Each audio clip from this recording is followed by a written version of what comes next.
Good morning, children. Today we are having an online class for physics class 9 and our topic is measurement. Okay, measurement and physical quantities.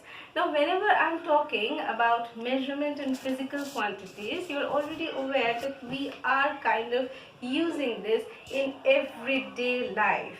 Like for example, you are getting up from bed, and once you get up, first thing you see is you see the clock. How much is the time, right?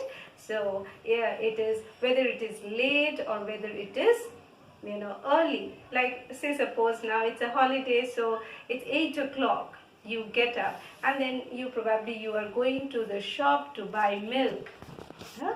So when you go and you say, give me some milk. So what will be the next question from the vendor? The vendor will ask you how much, right? So for everything, whether it is, now you have to say whether it's half a liter of milk, 1 liter, 2 liters, etc.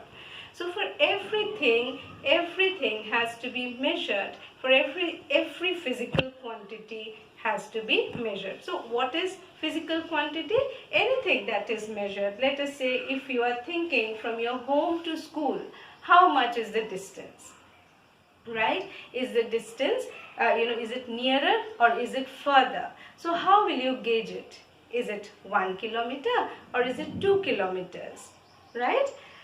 And same way, whenever we are talking about very small amounts, let us say you are you're doing a chemical, you're doing in a chemistry lab, you're doing some experiments. Let us say you have to take some salts, copper sulfate. How much you have to take?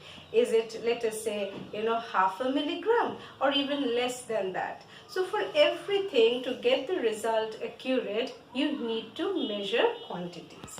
So whatever is to be measured, we call it as physical quantities, right? Now these physical quantities are broadly classified into two groups. One is the